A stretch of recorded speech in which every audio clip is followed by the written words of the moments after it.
साथ में मैं त्रिपाठी आपके साथ इतिहास विषय को लेकर। जैसा कि हम जानते हैं वर्तमान में प्रतियोगी परीक्षाओं में आधुनिक भारत एक महत्वपूर्ण भूमिका निभाता है और आधुनिक भारत के निर्माता बाल गंगाधर तिलक से ही हम आज के इस वीडियो की शुरुआत करते हैं। बाल गंगाधर तिलक,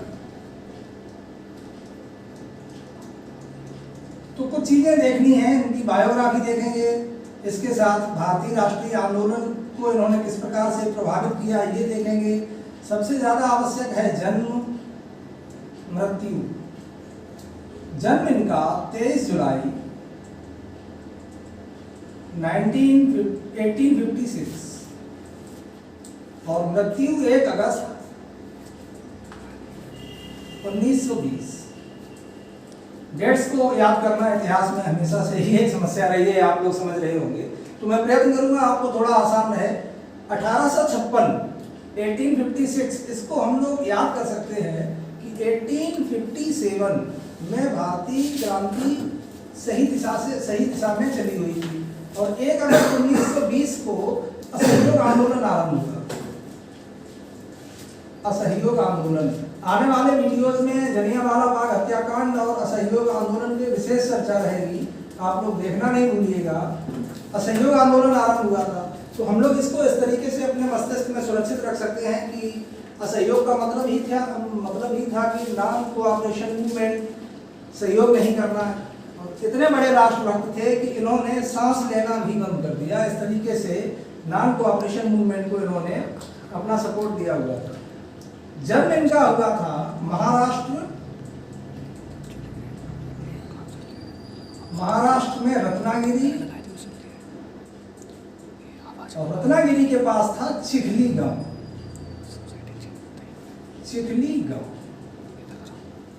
एक और प्रश्न पूछा जा सकता है कि इनका कुल क्या था, तो ये चित्तपावन कुल के ब्राह्मण थे और इनके पूर्वज मराठा साम्राज्य में पुरोहिती का कार्य करते थे, पुरोहित थे, पृष्ठ थे। कुछ इनको उपाधियां मिली। बाल गंगाधर तिलक को जाना जाता है लोकमान्य के नाम से, और इनको क्या कहा गया है, फादर ऑफ इंडियन अनरेस्ट।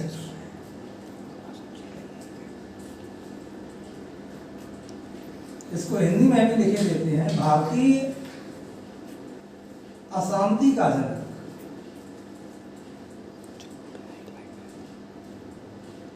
और इनको ये उपाधि देने वाला व्यक्ति था वैलेंटाइन सिरोल।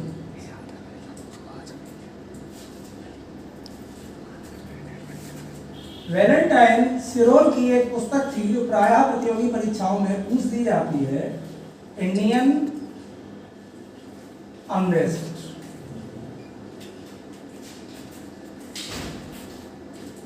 इंडियन अनरेस्ट बुक में उन्होंने बाल गंगाधर तिलक को father of Indian unrest declare किया हुआ। तो अब हम शुरू करते हैं बाल गंगाधर तिलक के बारे में। महाराष्ट्र चित्तपावन कुल के ब्राह्मण थे, रत्नागिरी चिखली गांव में इनका जन्म हुआ था और 1 अगस्त 1920 को इनकी मृत्यु हुई। लेकिन इन्होंने राष्ट्रीय आंदोलन को किस तरीके से प्रभावित किया, इतिहास के परिप्रेक्ष्य में ये कैसे हुआ, कुछ डेट्स यहाँ पे देंगे जो परीक्षा की दृष्टि से अधिक महत्वपूर्ण है, आप लोग उन पर भी फोकस रखिएगा। इन्होंने देखा कि भारतीय समाज की जो सबसे बड़ी समस्या थी वो उसका असंगठित स्वरूप था। किस प्रकार से लोगों को, पहले लोग यही नहीं मानते थे कि अंग्रेज हमारा शोषण कर रहे हैं, उनके लिए केवल ये था कि जो भी श्वेत वर्ण है, गोरी जात के लोग हैं, उन्होंने ये बात दिमाग में डाल रखी थी कि हम शासन के लिए बने हैं और we are here for your betterment, हम आपके बेहतर के लिए यहाँ पे आए हुए हैं। तो 1893 1893 हम लोग भी क्या करते हैं, हिंदू धर्म में ये मान्यता है कि हम लोग सबसे पहले गणेश जी की पूजा करते हैं, किसी उनको विघ्नहर्ता मानते हैं किसी भी अच्छे कार्य से पहले। तो इन्होंने भारतीय युवाओं को संगठित करने के लिए कार्य किया, गणपत महोत्सव आरंभ किया। गणपति महोत्सव, इसके पीछे इनका वास्तविक उद्देश्य क्या था, सिर्फ धार्मिक आस्था के आधार पर लोगों को इकट्ठा करना, और जब मॉब कलेक्ट कर ले तो उसके बाद उनको ये समझाना कि हम कहाँ जा रहे हैं, अंग्रेज हमारे साथ क्या कर रहे हैं। धीरे धीरे लोगों को ये बात समझ में आने लगी से और ज़्यादा प्रोत्साहित होकर इसके ठीक 2 वर्ष बाद 1895 इन्होंने, चूंकि शिवाजी मुगलों के खिलाफ लड़े थे तो उनको प्रतीक बनाकर इन्होंने महाराष्ट्र में शिवाजी महोत्सव भी आरंभ किया। 1893 गणपत महोत्सव और जस्ट 2 वर्ष की गैप थी शिवाजी महोत्सव। गणेश जी पहले आते हैं, शिवाजी बाद में आते हैं। युवाओं में चेतना का संचार किया। इसका परिणाम ये हुआ, आप लोग अभी आने वाले वीडियोस में हम आपको बताएंगे कि महाराष्ट्र में चापेकर बंधुओं ने क्या किया, रैंड एवं आयस्ट की हत्या कर दी। खुदीराम बोस ने क्या किया, बम फेंक दिया। प्रफुल्ल चंद्र चाकी ने मौके पे सुसाइड कर दिया। इन सब के बारे में डिटेल्स देंगे, बहुत ही मनोरंजक कहानियां हैं। आज हमारा फोकस केवल बाल गंगाधर तिलक है। तो ये 2 महोत्सव इन्होंने शुरू किए, गणपत महोत्सव और शिवाजी महोत्सव। इसका उद्देश्य था महाराष्ट्र या आसपास के क्षेत्रों में हिंदू चेतना को जागृत करके अंग्रेजी साम्राज्य के खिलाफ खड़ा करना। एक प्रश्न आता है इनका पुस्तकों से संबंधित। पुस्तकें, इस पे भी थोड़ा ध्यान देंगे। हुआ क्या, इन्होंने पहले तो पत्र निकालने शुरू किए। 2 पत्र थे जो परीक्षा की दृष्टि से बहुत ही अधिक महत्वपूर्ण है, एक मराठा और एक केसरी। प्रश्न सामान्यतः ये पूछा जाता है, मराठा पत्र का संपादन किसने किया, बाल गंगाधर तिलक। केसरी पत्र का संपादन किसने किया, बाल गंगाधर तिलक। लेकिन एक प्रश्न और पूछते हैं, मराठा किस भाषा में था और केसरी किस भाषा में था। याद रखेंगे, मराठा अंग्रेजी भाषा का पत्र था और केसरी मराठी भाषा का पत्र था।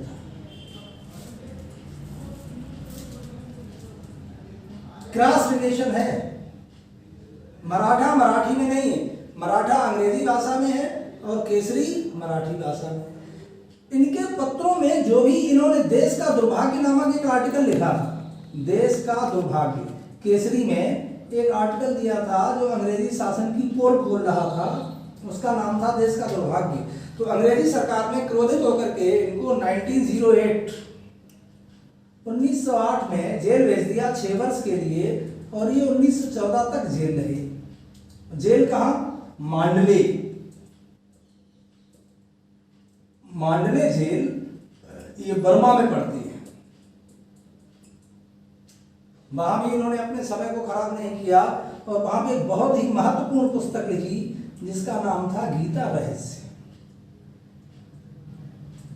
इस पुस्तक से काफी अच्छी अर्निंग हुई थी इनको, जिसको इन्होंने क्रांति के कार्यों में खर्च किया था। एक और इनकी पुस्तक थी Arctic home of the Vedas, और एक और पुस्तक है, कम महत्वपूर्ण है लेकिन पूछी जा सकती है, द ओरियन। ये लिटरेरी कैरियर है इनका। गणपत महोत्सव शुरू किया 1893, शिवाजी महोत्सव 1895। पुस्तकें यहाँ, ये पत्र है, ये दोनों पत्र हैं इनके, मराठा अंग्रेजी में और केसरी मराठी भाषा। बाल गंगाधर तिलक जी की भूमिका का महत्व आप ऐसे समझ सकते हैं, आप याद करेंगे या हम आने वाले वीडियोज में आपको खुद ही बताएंगे इस विषय में। वीर सावरकर, जब इन्होंने लंदन में इंडिया हाउस की स्थापना की थी तो वहाँ पे इनकी रिकमेंडेशन से भी स्टूडेंट्स जाते थे।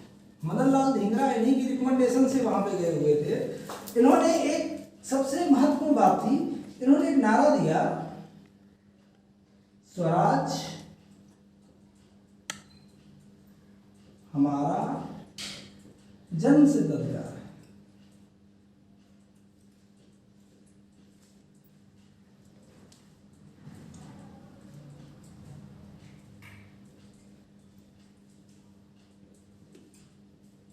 ये मूलतः मराठी भाषा में दिया हुआ था, स्वराज माझी जन्म सिद्ध हक आहे। सभी बच्चों से ये कहेंगे, स्वराज शब्द को लेकर कंफ्यूज मत होइएगा। इस पे 3 प्रश्न बन सकते हैं। स्वराज शब्द का प्रथम प्रयोग, स्वराज की अवधारणा को किसने लागू किया? तो जब स्वराज शब्द के प्रथम प्रयोग की बात आएगी तब हम स्वामी दयानंद सरस्वती, याद होंगे आपको, 1875 1875 आर्य समाज की स्थापना की थी। तो स्वराज शब्द का प्रथम वो प्रयोग स्वामी दयानंद सरस्वती जी ने किया। और 1906, शायद आप पढ़े ही होंगे इसको, दादा भाई नौरोजी ने स्वराज की मांग की कांग्रेस अधिवेशन में। लेकिन यहाँ ये जो स्वराज था 1906 दादा भाई नौरोजी वाला, ये वो स्वराज नहीं था कि हमारे ऊपर अपना ही राज होना चाहिए। पूर्ण स्वराज की मांग 31 दिसंबर 1929 लाहौर में रावी नदी के तट पर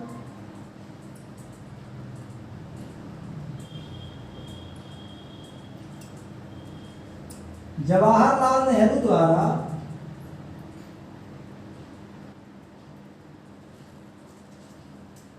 तिरंगा फहराते हुए की गई थी।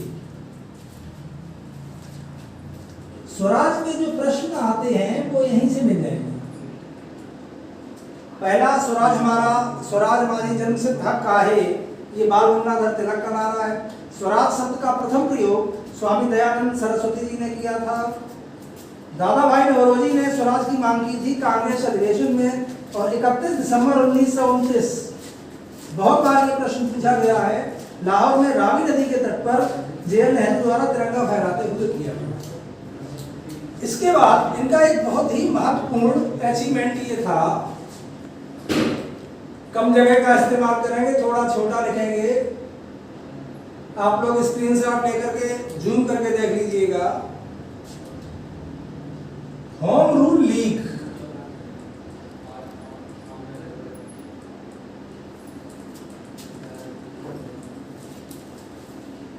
नाइनटीन 16 और कहां से शुरू किया है? पुणे। होम रूल लीग क्या था? स्वशासन के बारे में लोगों की अवधारणा को विकसित करना। तो यहाँ पे 2 नाम आते हैं। पुणे में नाम आता है बाल गंगाधर तिलक,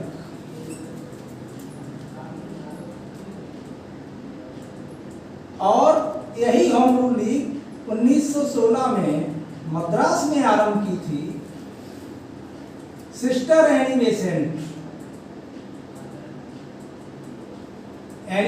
जी के बारे में आपको बताएंगे। और बिल्कुल बताएंगे हम जॉर्ज बर्नार्ड शॉ की चर्चा करते हुए। जॉर्ज बर्नार्ड शॉ वो लेखक जिसने अपनी नज़र से दुनिया को देखा, और एनी बेसेंट जी के साथ वो 72वें नंबर का अफेयर था उनका। In our later videos, definitely we will discuss about them. तो ये होम रूल लीग ही चला रहे थे उस समय 1916 में। जब हमने जहां जिक्र किया है ये वैलेंटाइन शिरोल, इन्होंने इनको फादर ऑफ इंडियन अनरेस्ट कह दिया, भारतीय अशांति का जनक कह दिया। तो बाल गंगाधर तिलक इन पर मुकदमा करने के लिए इंग्लैंड चले गए थे, इसीलिए होम रूल लीग फेल्योर हो गया था। ये उतना सफल नहीं हुआ जितना होना चाहिए। बाल गंगाधर तिलक की पॉपुलैरिटी, कांग्रेस 1907 विभाजन, एक वीडियो में बहुत सारी चीजें समअप करना कठिन है। 1907 में कांग्रेस का सूरत अधिवेशन हुआ था। सूरत अधिवेशन, कांग्रेस के सारे अधिवेशन क्रमशः वीडियोज में आएंगे, तब आपको हम बताएंगे कि बाल गंगाधर तिलक की पॉपुलैरिटी कितनी थी। रेल से उतरते हैं लोग, इनको वाहन नहीं देते हैं, जनता खुद इनकी बैलगाड़ी में बैल की जगह आके जुट जाती है, फूल मालाओं से लाभ दिया जाता है। कांग्रेस नरम दल के लोग बाल गंगाधर तिलक को पसंद नहीं करते हैं, लेकिन इसके बावजूद बाल गंगाधर तिलक अपनी पहचान के साथ उभरते हैं। 1907 सूरत अधिवेशन, जहाँ पे बदरुद्दीन तैयब, फिरोज शाह मेहता और बहुत सारे नरमपंथी मार खाते हैं। यदि बाल गंगाधर तिलक नहीं चाहते हैं, फिर भी जोशीले लोग वहाँ पे टेंट फाड़ देते हैं, कुर्सियाँ तोड़ देते हैं। और किस प्रकार से सूरत अधिवेशन में कांग्रेस की सूरत बदलती है, ये आने वाले वीडियोस में आपको बताएंगे। होम रूल लीग बाल गंगाधर तिलक ने 1916 में चलाया और इसके बाद 1916 में अगर आपको याद होगा मोहम्मद अली जिन्ना बाल गंगाधर तिलक की पहल पर ही, ये आज के लिए भी ये मैसेज बहुत जरूरी है, जिस प्रकार से हमारा सामाजिक सौहार्द खराब हो रहा है तो ये संदेश पहुंचना बहुत आवश्यक है। 1916 में जो नरम दल गरम दल मुस्लिम लीग इन सबका जो लखनऊ समझौता हुआ था वो 1916 की ही बात है, 1916। तो उसमें बाल गंगाधर तिलक की अपनी एक बहुत ही महत्वपूर्ण भूमिका थी। एनी बेसेंट ने भी अपना रोल प्ले किया था। इसके बाद ही उनको कांग्रेस अध्यक्ष चुना गया था और इस प्रकार से 1 अगस्त 1920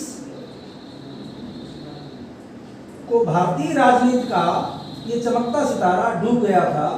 इनकी मृत्यु हुई मुंबई में बाल गंगाधर तिलक जी की। एक बार हम इसको समराइज करेंगे।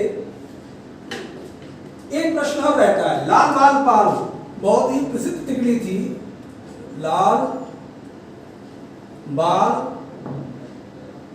किसी भी स्तर की परीक्षा में पूछ लिया जाता है तो लाला लाजपत राय आर्य समाजी थे, 1920 अधिवेशन के अध्यक्ष भी थे। बाल से तात्पर्य बाल गंगाधर तिलक और पाल से तात्पर्य था बिपिन चंद्र पाल। 2 मिनट और लगेंगे। बाल गंगाधर तिलक, इनका जन्म 1856-57 में क्रांति शुरू हुई है, 56 में ये पैदा हुए और 1 अगस्त 1920 जिस दिन असहयोग आंदोलन आरंभ हुआ था उसी दिन बाल गंगाधर तिलक ने अपनी सांसों को रोक के असहयोग आंदोलन को अपना सहयोग दिया था। इनको फादर ऑफ इंडियन अनरेस्ट कहा है वैलेंटाइन सिरोल ने, और वैलेंटाइन सिरोल की पुस्तक का नाम था इंडियन अनरेस्ट, भारतीय अशांति का जनक। वही बात थी, स्वराज माझी जन्म सिद्ध हक का है, स्वराज हमारा जन्म सिद्ध अधिकार है। ये मराठी भाषा में इन्होंने उद्घोष दिया था। इन्होंने कहा था कि ये राज्य हमारा है, इस पर रूल करने का राइट भी हमारा है। हालांकि स्वराज शब्द का प्रथम प्रयोग स्वामी दयानंद सरस्वती ने किया था। 1906 में दादा भाई नवरोजी ने स्वराज की मांग अपने कांग्रेस अध्यक्षता वाले अधिवेशन में रखी थी, परंतु पूर्ण रूप से स्वराज की मांग रखने का श्रेय जवाहरलाल नेहरू को जाता है। लाहौर में कहाँ पे हुआ था? लाहौर में। लाहौर किस नदी के किनारे है? रावी नदी के तट पर। नवनिर्मित तिरंगा कहाँ फहराया गया है? लाहौर में ही। कार्ड इनके लिए थे 1893 में गणपत महोत्सव शुरू किया, 2 वर्ष बाद 1895 में शिवाजी महोत्सव शुरू किया। इनके पत्र मराठी भाषा में था, केसरी अंग्रेजी भाषा में था। देश का दुर्भाग्य नाम से एक आर्टिकल दिया था और इस आर्टिकल के आधार पर इनको 1908 से 1914 तक मांडले की जेल में रहना पड़ा था। वहीं इन्होंने गीता रहस्य नामक पुस्तक लिखी जो बेस्ट सेलर बुक थी उस समय की। Arctic home of the Vedas इनकी एक और बुक थी, द ओरियन और भी एक इनकी अलग से पुस्तक थी। Home rule league Annie Besant के साथ मिलकर इन्होंने 1916 में होम रूल मूवमेंट को चलाया था और ये इन्होंने पुणे में चलाया था। 1916 में एनी बेसेंट ने मद्रास में चलाया हुआ था।